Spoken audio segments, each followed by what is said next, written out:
حضرت ابراہیم علیہ السلام اللہ تعالیٰ کے ایک بہت مشہور پیغمبر ہوئے ہیں۔ اب سے کوئی 4000 برس پہلے آپ علیہ السلام ملک عراق میں پیدا ہوئے تھے۔ آپ علیہ السلام کے والد کا نام آزر تھا۔ آزر پتھروں کو تراش کر بت بنایا کرتا تھا۔ یہ وہ زمانہ تھا جب چاروں طرف بت پرستی کا زور تھا۔ حضرت ابراہیم علیہ السلام بچپن ہی سے بتوں کی پوجا کو ناپسند کرتے تھے۔ انہیں یہ دیکھ کر تعجب ہوتا تھا کہ جن معمولی پتھروں کو تراش کر ان کا باپ بت بناتا ہے، لوگ اس کی پوجا کرتے ہیں۔ حضرت ابراہیم علیہ السلام کے زمانے میں نمرود نامی ملک عراق کا بادشاہ تھا۔ وہ بڑی شان و شوکت کا مالک تھا۔ اسے اپنی طاقت پر بڑا غرور تھا۔ یہ غرور اتنا بڑھ گیا، اپنے آپ کو خدا بتا کر لوگوں سے اپنی پوجا کرانے لگا۔ حضرت ابراہیم علیہ السلام کے دل میں شروع ہی سے خدا پرستی تھی۔ وہ جب دیکھتے تھے کہ ان کی قوم بلکہ خود ان کا باپ بت پرستی میں مبتلا ہے تو انہیں بہت رنج ہوتا۔ وہ لوگوں کو سمجھاتے اور اپنے والد سے بھی کہا کرتے کہ تم بے جان بتوں کو خدا کیوں بناتے ہو، جو نہ سن سکتے ہیں اور نہ دیکھ سکتے ہیں، نہ بول سکتے ہیں اور نہ کسی کو نفع نقصان پہنچا سکتے ہیں۔ اس کے جواب میں قوم کے لوگ اور ان کا باپ ان کو برا بھلا کہتے اور طرح طرح سے دمکاتے رہتے تھے، مگر آپ علیہ السلام حق کا راستہ دکھانے سے باز نہ رہے۔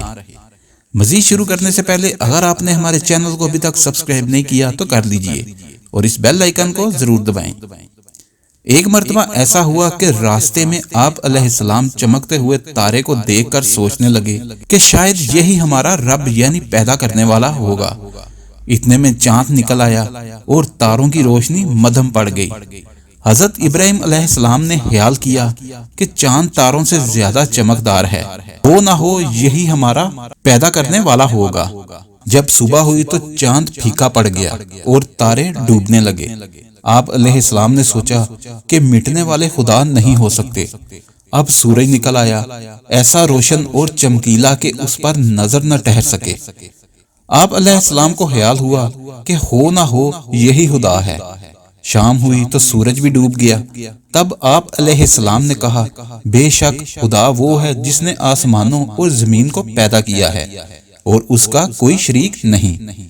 ایک مرتبہ بڑا مزیدار واقعہ پیش آیا۔ ہر سال بستی سے باہر میلہ لگا کرتا تھا۔ اس دن سب لوگ میلے میں شریک ہو کر جشن منایا کرتے تھے۔ میلے کا دن آیا تو سب لوگ بستی سے باہر چلے گئے، مگر حضرت ابراہیم علیہ السلام نہیں گئے۔ جب سب لوگ میلے میں چلے گئے تو آپ علیہ السلام گھر سے ایک ہتھوڑا لے کر نکلے، بت خانے میں گھس گئے اور اس ہتھوڑے سے تمام بتوں کے ہاتھ پاؤں، ناک، کان اور سر توڑ ڈالے۔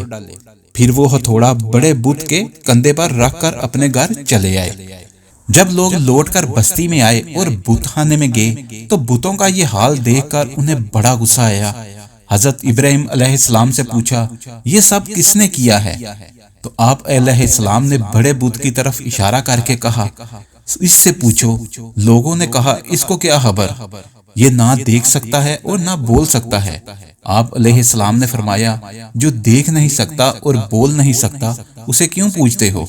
لوگ یہ سن کر بڑے بگڑے اور نمرود بادشاہ کے پاس جا پہنچے۔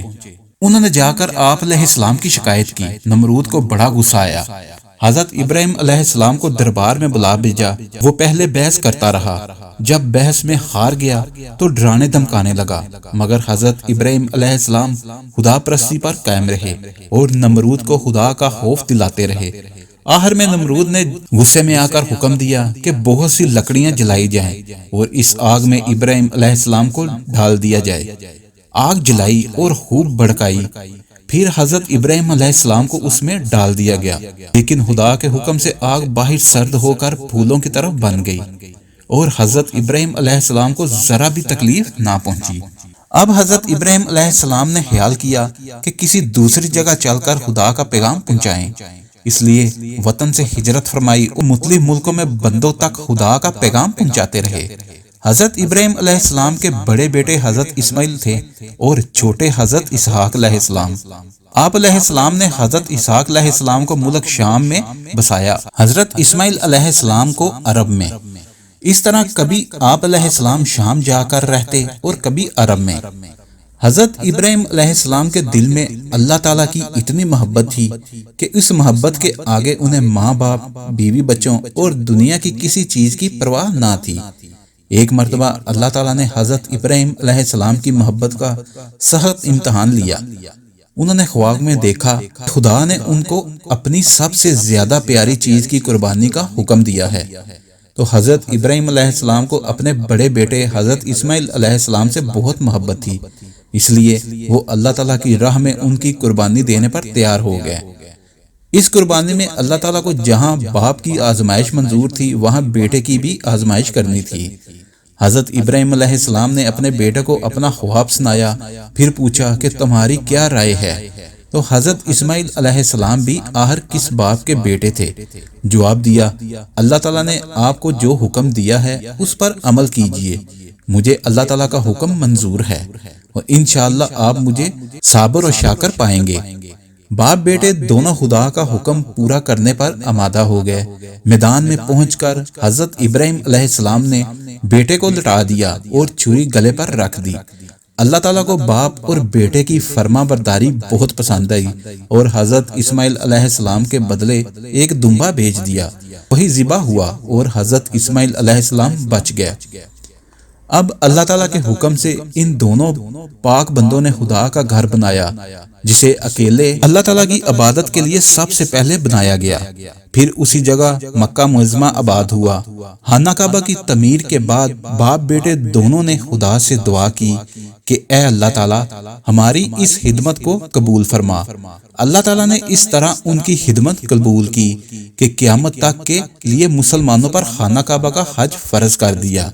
آج بھی ہر سال دنیا بھر سے لاکھوں مسلمان مکہ معظمہ آتے ہیں اور خانہ کعبہ کی زیارت کر کے حج ادا کرتے ہیں، اور جو مکہ معظمہ باپ بیٹے دونوں نے خدا کی راہ میں قربانی دی تھی، اس لیے اس کی یاد کے طور پر بقرہ عید الاضحیٰ کے موقع پر مسلمانوں کے لیے حلال جانوروں کی قربانی ضروری ٹھہرا دی گئی۔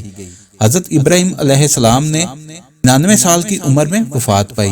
اگر آپ کو ہماری ویڈیو اچھی لگی ہے تو اس کو لائک اور شیئر کریں اور ہمارے چینل کو سبسکرائب کرنا نہ بھولیے۔ شکریہ۔